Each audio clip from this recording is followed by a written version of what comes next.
Hey y'all, welcome to Fixin the Garden, Georgia Zone 8B. Today is going to be a day of mostly one-offs. As y'all can tell, our table that has had tons of plants and different things to put out into the yard has dwindled down, and we have these kind of one-offs is what I want to call them.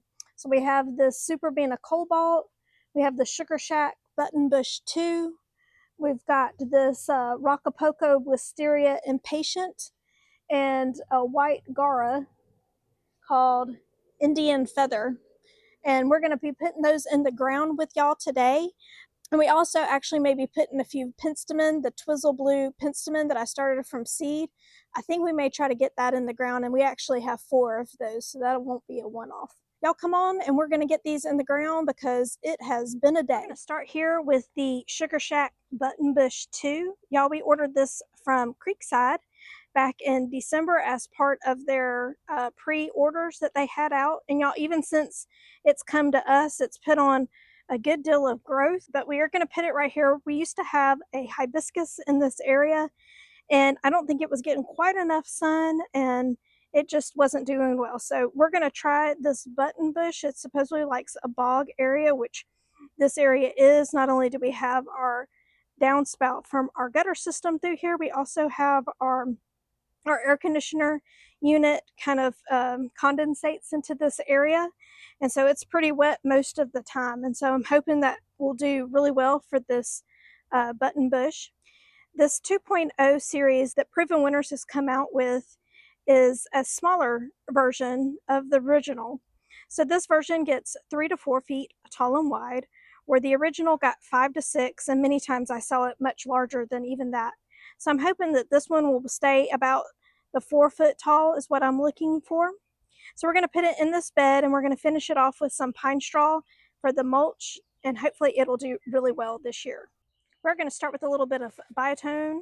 It doesn't have like a super strong root system, but it does have something going, and like I said, it doesn't seem to be doing bad with the new growth that it's already put on. All right, we have it all tucked in, and I wanted to give y'all an update. I had told y'all that I had ordered 7 more of the Gem Box Prime shrubs from Creekside Nursery, and they had not sent them.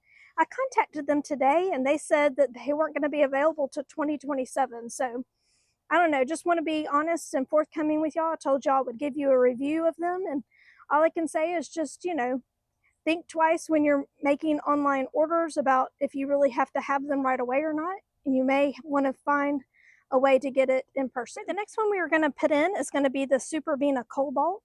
I've showed y'all that we had this stretch of the garden where we had it lined with the Superbena Cobalt, and it overwintered and looked really great, all except for the one that we're going to be working on today, which is right here. It has like 2 little bitty scrawny stems to it. So I had actually ordered an extra one in the annual order just in case one of them didn't make it. And that's exactly what happened. So we're going to put this extra one in, and we're going to leave the one that's there existing, and we're just going to put the new one in right up next to it. All right, so we're going to add a little biotone. Like I said, we're just put it in here, not trying to disturb the other one. Just try to add to it and help it out.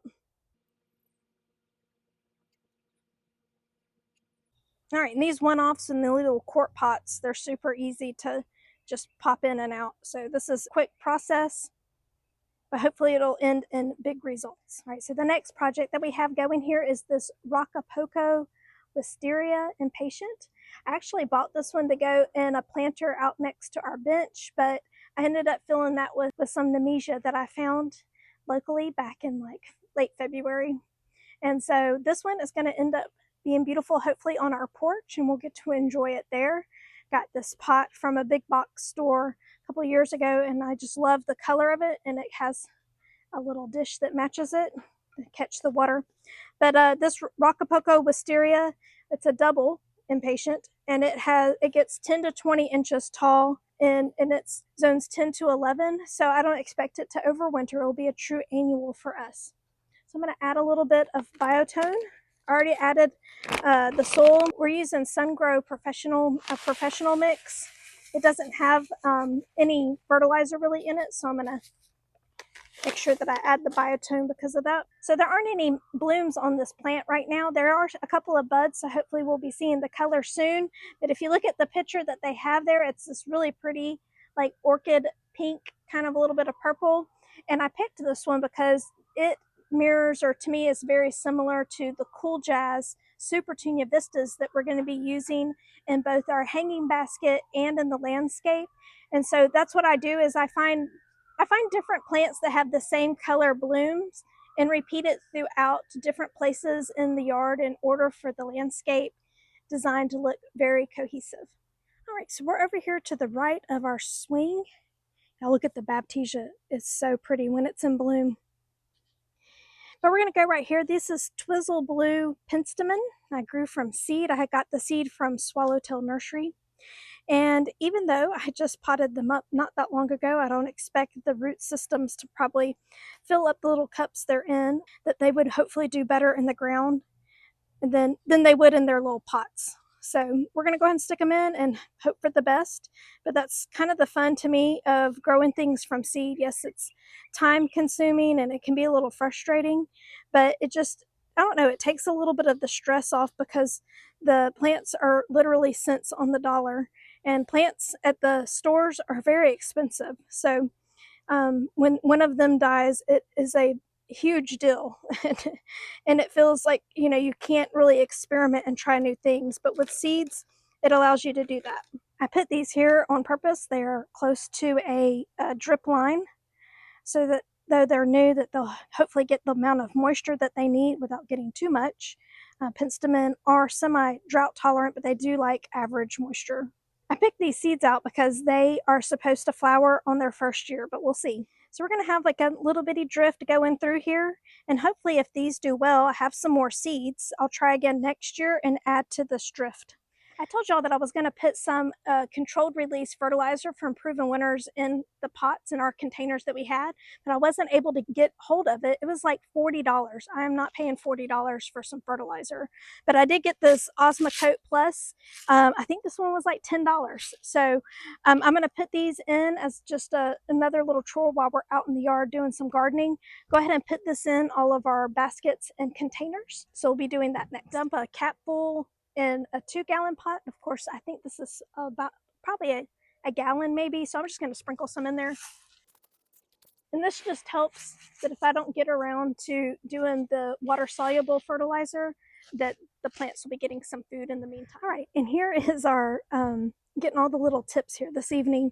This is our Julia Child Rose Standard, and a brown thrasher kept trying to build its nest in here. It did last year as well, and we had to just leave it because it had eggs in it.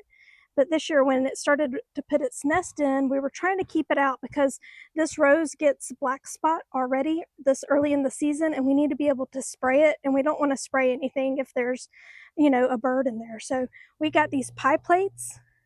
It's a really old-fashioned way of deterring birds, and so far it seems to have worked. And we put one in the front, and there's one in the back, and here y'all can see all the black spot where we need to treat it. So know that it's not that we don't love birds, because we do, and we love for them to be in our garden so that they can hopefully take out the bugs and stuff.